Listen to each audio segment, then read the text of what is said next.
कशी झाली आजोबाची वा वा चांगली झाली हा. कुरकुरीत? मस्त मस्त कुरकुरीत गरम चांगली लागते.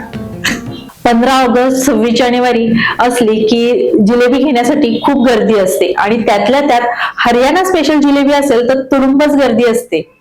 पण ही जिलेबी जर आपण घरच्या घरी केली तर, हो तुम्ही बरोबर ऐकलत, तर आज आपण अवघड वाटणारी जिलेबीची रेसिपी अगदी सोप्यात सोप्या पद्धतीने घरच्या घरी कशी करायची ते पाहणार आहोत. आणि तीही मी आज तुम्हाला मस्त अशी हरियाणा स्पेशल जिलेबी, ती बाहेरून कुरकुरीत आणि आतमधून मस्त अशी रसाळ घरच्या घरी सोप्यात सोप्या पद्धतीने कशी करायची ते दाखवणार आहे. नमस्कार मंडळी, मी सुप्रिया शुभप्रिया मेजवानीमध्ये तुम्हा सगळ्यांचं खूप खूप मनापासून स्वागत करते. आज आपण मस्त अशी हरियाणा स्पेशल जिलेबी कशी करायची ते पाहणार आहोत. त्यामुळे जास्त वेळ न घालवता पटकन रेसिपीला सुरुवात करूया. जिलेबी करण्यासाठी सर्वात आधी आपण साखरेचा पाक बनवून घेऊयात. तर इथे मी साखर घेतलेली आहे, ते भांड घेतलेलं आहे आणि त्याच्यामध्ये आपण ही साखर जी आहे ते घालणार आहोत. तर इथे 2 कप इतकी साखर घेतलेली आहे आणि त्यासाठी 1 कप इतकं पाणी जे आहे ते मी घालणार आहे. पाणी कमीच घालायचं, म्हणजे काय होतं की आपला पाक जो आहे तो लवकर तयार होतो. तर इथे साखरेचा पाक जो आहे तो आपला होत आलेला आहे आणि पाक व्हायला काही जास्त वेळ लागत नाही. एकदा साखर पूर्ण विरघळली आणि उकळी आली ना की अगदी 2 ते 3 मिनिटात आपला पाक जो आहे तो तयार होतो. कारण आपण पाण्याचं प्रमाण जे आहे ते कमी घातल्यामुळे पाक जो आहे तो आपला लवकर तयार होतो.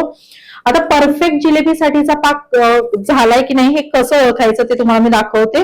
तर इथे बघू शकता, ज्यावेळी पाक आपण असा खाली पाडतो त्यावेळी इथे तार तयार होते. म्हणजे एकदम जास्त पण नाही, पण हलकीशी तार तयार होते. थेंब ज्यावेळी शेवटचा पडतो त्यावेळी, हे बघा. आणि जर तुम्हाला तसंही कळत नसेल तर हा पाक जो आहे तो 2 बोटांमध्ये घ्यायचा, अशा पद्धतीने बघायचं. हे बघा, तार तयार होते हलकी. म्हणजे याचा अर्थ आपला हा परफेक्ट जिलेबीचा पाक जो आहे तो तयार आहे. ह्याच्यापेक्षा जर जास्त आपण पाक जर केला ना तर काय होईल की जिलेबीवर आहे ना अशी वर साखर साखर दिसते. तर आता काय करायचं आहे, आपल्याला जिलेबीला छान असा केशरी रंग यावा म्हणून आहे ना आपण ह्याच्यामध्ये थोडासा रंग घालणार आहोत. तर ह्याच्यामध्ये मी 1-2-3 वेलच्या आहेत ना अशा फक्त सोलून टाकलेल्या आहेत. तुम्हाला आवडत असेल तर तुम्ही त्याची पूड करून टाकली तरी चालेल, म्हणजे वेलचीचा छान फ्लेवर आपल्या जिलेबीला येईल. आणि त्यासोबतच इथे हा केशरी रंग आहे तो मी घालत आहे. तुम्हाला जर घालायचं असेल तर तुम्ही केशर सुद्धा ह्याच्यामध्ये घालू शकता.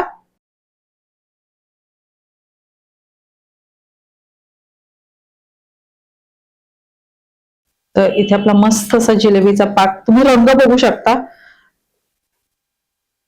तयार झालेला आहे. आता आपण हा बाजूला ठेवून देऊयात. आपला जिलेबीचा पाक जो आहे तो बनवून झालेला आहे आणि आता आपण ते जिलेबीचं जे बॅटर आहे की नाही, जे पीठ आहे ते कसं करायचं ते पाहणार आहोत. तर जिलेबीचं पीठ बनवण्यासाठी आहे की नाही, बॅटर बनवण्यासाठी इथे मैदा घेतलेला आहे. 1 कप इतका मैदा आहे तो घेतलेला आहे इथे. आणि इथे पाणी घेतलेलं आहे. पाणी साधंच आहे आणि त्याच्यावर थोडं थोडं पाणी घालून आहे ना आपल्याला ह्याचं बॅटर जे आहे ते बनवून घ्यायचंय. आणि ह्याच्यासाठी 20 चमचा वगैरे काही वापरायचं नाही, आपल्या हाताचाच उपयोग करायचा, म्हणजे ते व्यवस्थित फेटलं जातं. आज आपण हरियाणा स्पेशल जिलेबी करतोय, म्हणजे इन्स्टंट वगैरे जिलेबी करत नाही. त्यामुळे ह्याच्यामध्ये काही जास्त वस्तू म्हणजे वापरत नाही. म्हणजे आपण इन्स्टंट असेल तर भरपूर आपण इनो परत सोडा आणि काय काय काय काय घालत असतो.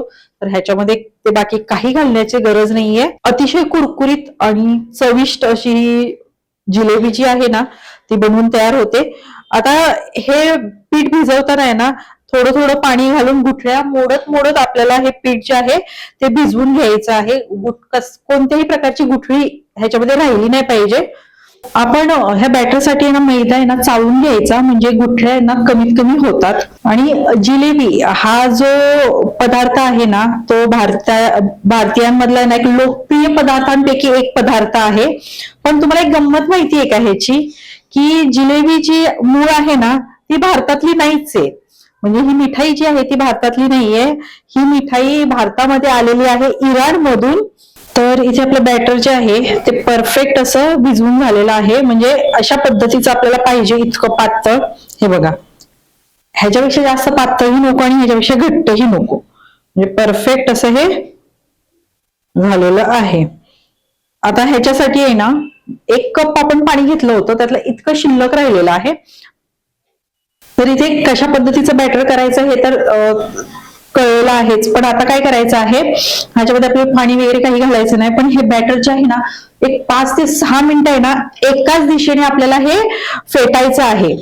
म्हणजे काय होईल, हे हलकं होईल, ह्याच्यामध्ये जास्तीत जास्त हवा जाईल आणि आपलं बॅटर जे आहे ते लवकर फर्मेट होईल.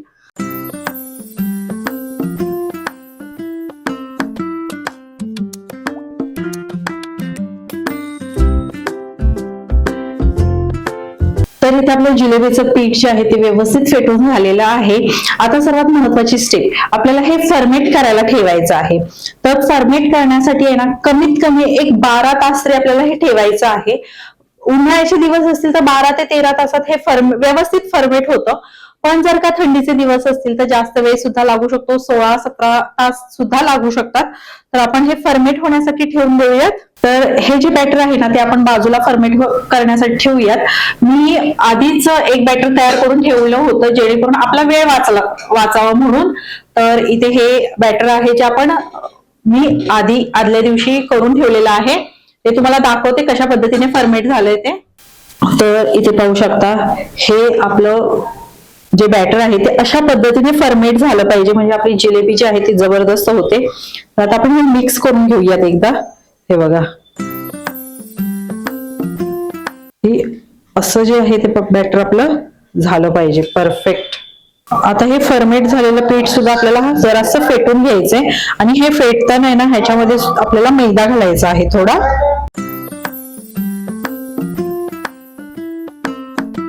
सुरुवातीला मी 2 चमचे इतका मैदा घातलेला आहे आणि हे मिक्स करून घेऊ. आपण आता फर्मेंट झाल्यावर मैदा घालतो ना, त्यामुळे आपली जिलेबी आहे ना छान अशी कुरकुरीत होते. आणि मैदा घातल्यामुळे बघा हे पीठ जे आहे ते आता असं घट्टसर झालेलं आहे. आता ते पीठ व्यवस्थित व्हावं म्हणून आपण ह्याच्यामध्ये थोडंसं पाणी सुद्धा घालायचं आहे. ह्याच्यामध्ये मी आत्ता की नाही अजून जवळजवळ अर्धा कप इतका मैदा जो आहे तो ह्याच्यामध्ये ऍड केलेला आहे. आणि मैदा ऍड केल्यावर सुद्धा आपल्याला हे चांगलं फेटून घ्यायचं आहे. अशा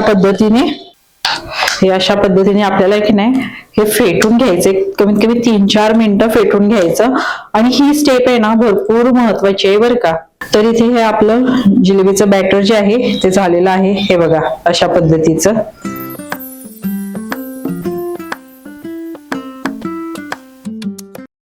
आता हे बाजूला ठेवू आणि आपण तेल जे आहे ते गरम करायला ठेवूयात.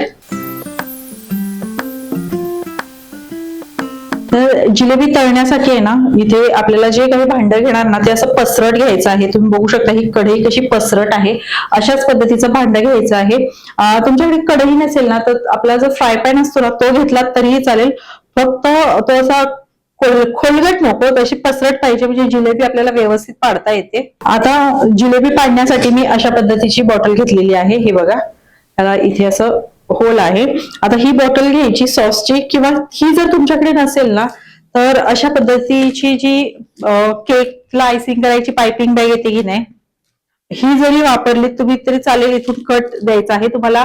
कितपत जिलेबीची तार जी आहे ती जाड किंवा बारीक हवी आहे त्या पद्धतीने तुम्ही ते कट द्यायचं आहे. आता तुमच्याकडे ही पण नसेल तर आपली दुधाची जी पिशवी असते की नाही, ती दुधाची पिशवी जरी तुम्ही वापरली तरी चालेल. आता हे बॅटर जे आहे ते आपल्याला ह्या बॉटलमध्ये भरून घ्यायचंय, पण त्याआधी आपण थोडंसं हे चमच्याने सुद्धा असं फेटून घेऊयात.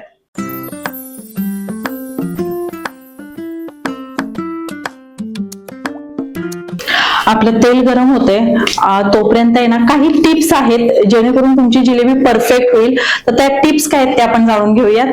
सगळ्यात पहिले म्हणजे आपण ज्यावेळी बॅटर करतो ना तो मैदा व्यवस्थित चाळून घ्यायचा आहे, त्याच्यामुळे गुठळ्या होत नाही आणि पीठ आपलं लवकर हलकं होतं. दुसरं म्हणजे पीठ व्यवस्थित फेटून घ्यायचंय. फेटायला कंटाळा करायचा नाही. जितकं आपण व्यवस्थित फेटणार ना तितकं ते फर्मेंटेशन आहे ना लवकर होतं. आणि तिसरं म्हणजे फर्मेट झाल्यावर जिलेबी टाकण्याआधी सुद्धा आपल्याला ते व्यवस्थित फेटून घ्यायचे. म्हणजे थोडक्यात काय, ती फेटण्याची जी प्रोसेस आहे ना ती अत्यंत महत्वाची आहे. ती आपल्याला व्यवस्थित करून घ्यायची आहे. आणि सगळ्यात शेवटी आपलं जे बॅटर आहे ना ते परफेक्ट पाहिजे. म्हणजे जास्त जर पातळ असेल ना तर जिलेबी अशी चपटी होईल, म्हणजे जास्त फुगली जाणार नाही. आणि जर जास्त घट्ट असेल तर जिलेबी टाकता येणार नाही, ती व्यवस्थित पडणार नाही जिलेबी. त्यामुळे व्यवस्थित ते बॅटर जे आहे ते व्यवस्थित झालं पाहिजे, त्या पद्धतीने ते करायचं आहे. आणि ज्यावेळी आपण जिलेबी तळतो तर ते मध्यम आचेवर आपल्याला तळून घ्यायचे आहे. गॅस जास्त फास्ट ठेवायचा नाही. ज्यावेळी जिलेबी तेलामध्ये सोडतो त्यावेळी गॅस फास्ट ठेवायचा आहे, पण सोडून झाल्यानंतर गॅस जो आहे तो मध्यम आचेवर ठेवून ती आपल्याला दोन्ही बाजूनी छान अशी खरपूस तळून घ्यायची आहे. आणि त्यानंतर ज्यावेळी आपण पाकामध्ये घालतो तर पाकामध्ये घालताना पाक जो आहे तो जास्त गरमही नको आणि एकदम थंडही नको, असं कोमट पाहिजे. म्हणजे आपल्या हाताला जितका सहन होईल ना तितका गरम तो पाक पाहिजे, म्हणजे आपला जिलेबी जी आहे तो जो पाक आहे तो व्यवस्थित शोषून घेते आणि रसरशीत जिलेबी आपली तयार होते. आणि तुम्हाला ह्या ज्या मी टिप्स सांगितलेल्या आहेत जिलेबी करतानाच्या त्या कशा वाटल्या, आवडल्या असतील ना तर नक्की लाईक करा. आणि ह्या व्हिडिओला जर 500 लाईक आले ना की तुम्हाला एक मस्त अशी स्पेशल डिश जी आहे ती मी तुम्हाला बनवून दाखवणार. आणि ही डिश जी आहे ती घरच्या साहित्यांमध्ये कमीत कमी साहित्यात आणि कमीत कमी वेळेत आहे ना मस्त अशी बनवून तयार होते. त्यामुळे पटापट लाईक करा. तर इथे आपलं तेल व्यवस्थित गरम झालंय का ते पाहूयात. आधी एकच ड्रॉप सोडून बघायचा. हे बघा पटकन तो वर आला म्हणजे आपलं तेल व्यवस्थित तापलं गेलंय. असं आपण पीठ टाकल्या वर आलं पाहिजे म्हणजे तेल तापलं असं समजायचं. आता आपण जिलेबी सोडायला घेऊयात. आता जिलेबी काय अगदी परफेक्ट गोल आलीच पाहिजे असं काही नाही, वेडी वाकडी आली तरी चालते. तर छान असा गोल्डन रंग येईपर्यंत आपल्याला ही जिलेबी जी आहे ती तळून घ्यायची आहे. हे बघा अशा पद्धतीचा रंग यायला हवा. आता ही जिलेबी जी आहे ती आपल्याला गरम पाकामध्ये लगेच सोडून द्यायची आहे. आणि मगाशी सांगितल्याप्रमाणे पाक जास्त गरम पण नको आणि एकदम गार पण नकोय.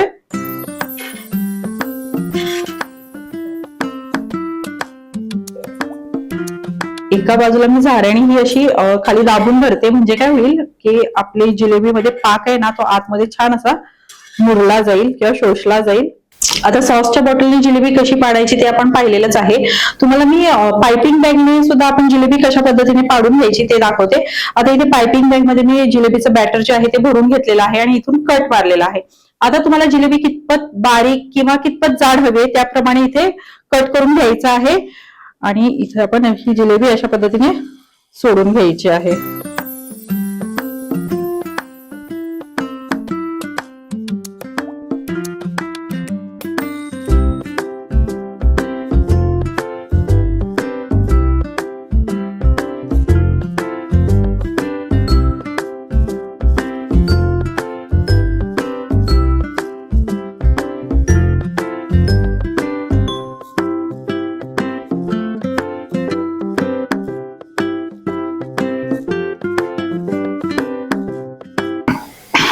आता जिलेबी सोडल्यानंतर आहे ना आपल्याला लगेच ही फिरवायची नाहीये. एक ते 1.5 मिनिटं आहे ना ती एका बाजूने व्यवस्थित तळून घ्यायची आणि मगच आपण पलटी करणार आहोत. आता जिलेबी जी आहे ती आपण फिरवून घेऊयात.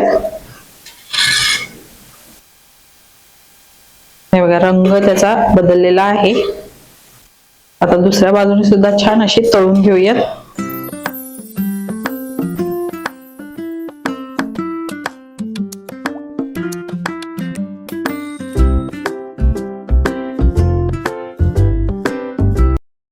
तर इथे आपली जिलेबी जी आहे ती व्यवस्थित तळून झालेली आहे. आता आपण ही पाकात टाकूयात.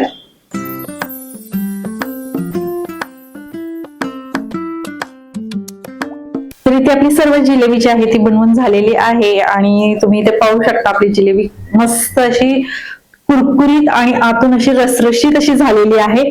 एक जिलेबी जी आहे मी तुम्हाला तोडून दाखवते. तर ही पाहू शकता आपली जिलेबी मस्त अशी कुरकुरीत झालेली आहे आणि आतपर्यंत तुम्ही पाहू शकता पाक जो आहे तो आतपर्यंत गेलेला आहे आणि छान कुरकुरीत झालेली आहे. तर इथे आपण 2 पद्धतीने जिलेबी केलेली आहे, एक सॉसच्या बॉटलमध्ये घालून आणि एक पायपिंग बॅगने. तर ही बघा ही सॉसच्या बॉटलमध्ये आपण घालून जिलेबी केली आहे, त्याची तार बारीक आलेली आहे. चवीला ही सुद्धा छान लागते, काहीच हे नाही आणि ही सुद्धा छान कुरकुरीतच होते.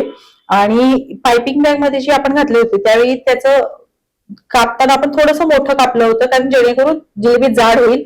तर ही बघा ही पायपिंग बॅगने केलेली जिलेबी आहे. दोन्हीही चवीला अगदी अप्रतिम लागतात, कुरकुरीत आणि छान रसरशीत. फक्त फरक एवढाच होतो की ही जास्त जाड असल्यामुळे ह्याच्यात पाक जो आहे तो जास्त मुरला जातो आणि ही बारीक तार असल्यामुळे पाक जो आहे तो कमी प्रमाणात मुरला जातो. हा एवढाच फरक, पण चवीला दोन्हीही अप्रतिम लागतात. आता आपण एक नाही आमच्या शेजारी कॅजप आहेत त्यांना आपली जिलेबी जी आहे ती टेस्ट करायला देऊया. कशी झाली आजोबा वा जिलेबी? वा चांगली झाली हा. कुरकुरीत. मस्त मस्त कुरकुरीत गरम चांगली लागते. मस्त चांगला. हा तुम्ही सुद्धा अशी बघा 26 जानेवारीला अशी रेसिपी बनवून बघा जिलेबी आणि द्या आम्हाला थोडी खायला. तर तुम्हाला ही आजची हरियाणा स्पेशल जिलेबीची रेसिपी कशी वाटली हे नक्की सांगा. आणि ही जिलेबी जी आहे ती तुम्हाला मी दाखवलेली आहे त्या पद्धतीने परफेक्ट तुम्ही केली ना, की तुम्हाला टिप्सही दिलेल्या आहेत, त्या टिप्स जर तुम्ही फॉलो केल्या तर तुमची ही अशीच परफेक्ट जिलेबी जी आहे ती बनवून तयार होणार आहे. जिलेबी जरी वाकडी तिकडे असली, गोल असली ना, तरी त्याची रेसिपी जी आहे ना ती सरळ आणि सोपीच आहे. त्यामुळे तुम्हीही ह्या 26 जानेवारीला नक्की ट्राय करून बघा. वेळात वेळ काढून तुम्ही आजची ही रेसिपी पाहिली त्याबद्दल धन्यवाद. पुन्हा भेटूयात अशाच एखाद्या छानशा रेसिपी सोबत. तोपर्यंत बाय बाय.